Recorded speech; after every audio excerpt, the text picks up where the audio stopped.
Hi everybody, welcome back to the channel. Tonight I'm working on a small painting. This one's only 12 by 16, small to me.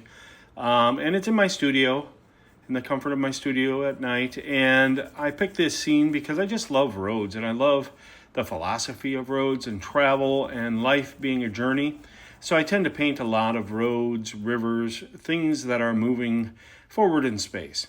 And I really love the way this road bent around. So I started on a toned canvas and started just blocking in some local colors. The road color, which is a blend of maybe a purplish, I think I put some burnt umber in there, and just trying to get a feel for the light in this picture. You know, impressionists always paint the light. So I'm very interested in the light at all times.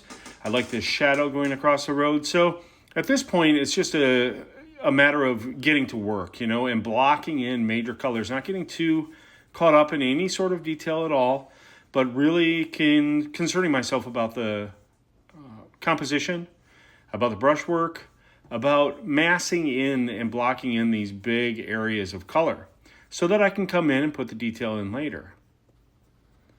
As I'm working here, I notice that the tree line is very flat. So you can see it here in this picture. As time moves forward in this painting, the tree line does change. And one of the things as artists that we can do is actually change our scenery. We can move things around, we can play God.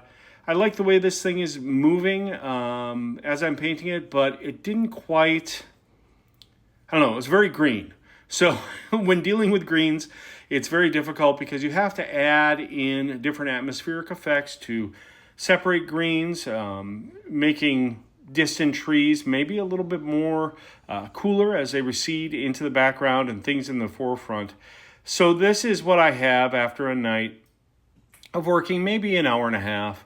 And then I finally finish it the next day. And this is what you can see I busted up the tree line a little bit just to give it a little more interest.